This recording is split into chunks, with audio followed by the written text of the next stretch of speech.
Hey everyone, and welcome back to the channel. Now, this is the second video in this series. However, originally I titled the series as Lost Treasures because I was trying to sort of move away from the hidden gems trope and try to show some games that were perhaps still quite well known but had been forgotten about, if that makes any sense. But of course, being YouTube, the issue that I found was that when you don't name something hidden gems, people aren't really looking for it. No one's really searching for the term Lost Treasures. So this time I'm going to include the Lost Treasures name because it's kind of something I want to keep, but I'll also have to include hidden gems for the sake of, YouTube's algorithm, the mystical algorithm. But with that out of the way, let's get into the actual game.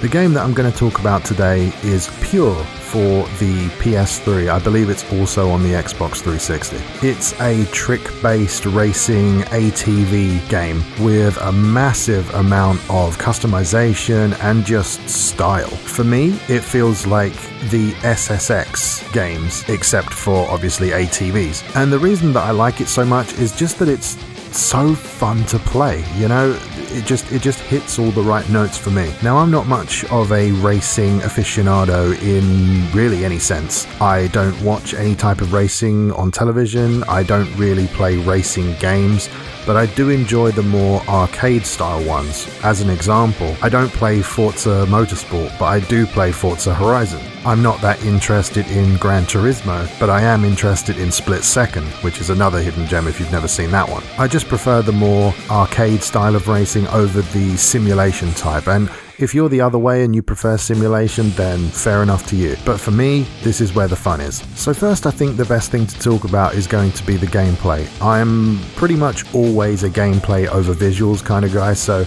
we'll talk about how it plays first. But before we get into that, I just want to quickly remind you that I'm trying to grow the channel, trying to get more eyes on my content, so the easiest and best thing you can do to help me is to leave likes on this, or dislikes if you don't like it, of course. Maybe leave a comment if you've got something to say, and if you think I've deserved it, a subscription to the channel would be greatly appreciated. But with that out of the way, let's talk about the gameplay. So really the gameplay starts with a short tutorial where it's going to teach you the basics of how to get around a track, how to get good air, and how to land certain tricks. But at the same time, it gives you this really cool option to build your first ATV. And when I was building mine, I was so surprised to see how many different parts you can actually equip to your build. It's just insane, really. Everything down from tires to fenders to handles, everything.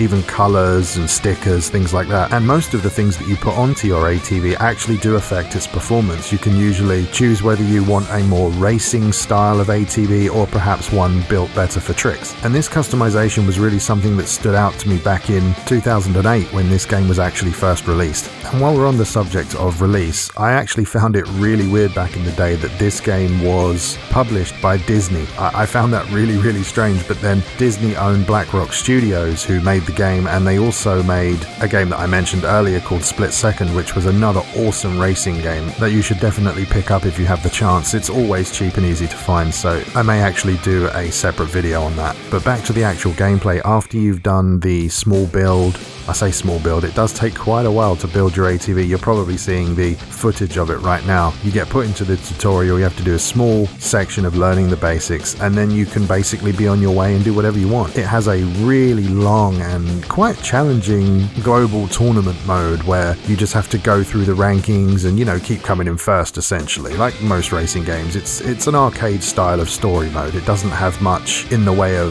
RPG mechanics, I guess you could say. It's much more of an arcadey race. You do the race and you try to win the race. It's as simple as that, really. But the absolute coolest part of this game is that when you're doing these races, you get to pull off some of the most awesome tricks, and the jumps are obviously completely unrealistic and never going to happen in real life, but it does the same thing that the old SSX games used to do for snowboarding.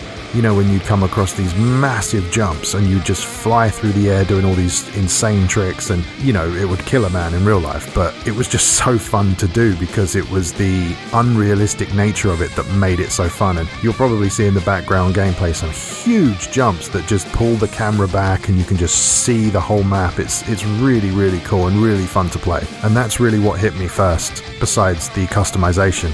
I played this on a bit of a whim. I don't remember if there was a demo for this perhaps first, but I remember picking this up really cheap, ages ago on the Xbox 360 actually, and just playing it and thinking, oh my god, this is so fun. Like, how have I not played something like this before? And from that moment, I was just hooked on it, and I just had to keep playing, keep racing. I did tracks over and over, and it's just so good. And just based on that alone, without telling you any more, I would 100% say that this should be in your collection, especially if you're a fan of racing or driving games. Now, in the looks department, I'm not going to sit here and say that this looks like the best thing you've ever seen, because the PlayStation 3 that this is being played on right now usually only outputs games in about 720p, so it's not going to look like the best thing you've ever seen. It might look a little better on the 360, I don't actually remember, but it handles well, and I think it looks good enough. And especially when you're racing around at high speed, you don't have that much time to take in the scenery, but the big jumps when the camera pulls back and pans out, you get some really good vistas and really good views. I think it looks fine for what it's doing. I would love them to do a sequel of this, like on modern hardware. Could you imagine what this would look like on modern hardware?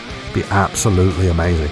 But as it stands, I think it does the job. I think it looks good enough. The crashes are kind of funny. You'll probably see some of those in the background gameplay as well. But yeah, it looks good enough for me. I think it looks fine. The designs of the ATVs are good, as well as all the options you have, for fenders and all that stuff, wheels and alloys and stuff. It just all looks great to me. It looks fine. It does exactly what it needs to do, and I don't think I have any complaints in this department. When it comes to sound, I think it is perfectly fine again. It does have a soundtrack that features some real famous artists. Nothing that I'm really into. I don't think there's a single track on here that I actually personally like, and of course I can't play them here for copyright reasons. I'm much more of a metal guy, metalcore kind of guy, so this isn't really the stuff that I would listen to. There's a few rock type songs on here, but still not really what I'm into. Overall though, it's perfectly fine music for this type of game. It's quick paced, it's fast, it works for me, and the sounds of you falling off of your ATV are always pretty comical, plus the sounds of the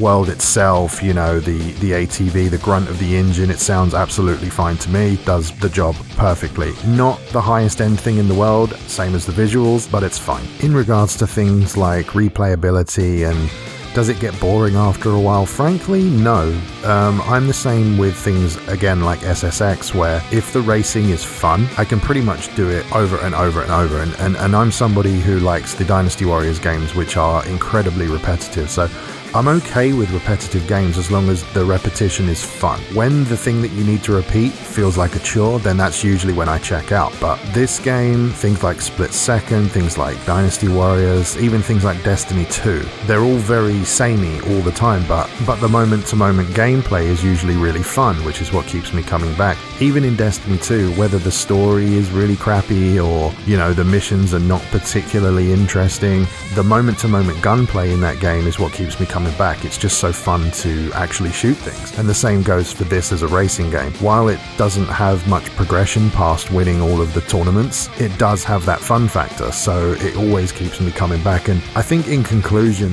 the thing that I'd really like to say about this is that it did receive a lot of positive scores when it was first released. However, the issue with that is that it scored well, and then it left. And no one seems to care about it anymore. It never got a sequel. It never got even a spiritual successor as far as I'm aware. And I just can't understand why. It was such a good game. And if you're somebody who is collecting for the PS3 or the 360, and I do believe it's on PC as well, you could do far worse than this. And it's always really cheap. It's really easy to find. I think I found my copy for something like £3, which is probably $5 or $6 in America. So it's out there if you want it. And I really think you should get it. I think you should try it if you haven't, and considering how cheap a price it is, if you're collecting for these systems, it's definitely something you should give a go. And it's for all of these reasons that I've mentioned that I believe that Pure really is a lost treasure and a hidden gem. So there you go. I hope you enjoyed this video, and if you want to help me out, the best thing you can do is leave a like on the video,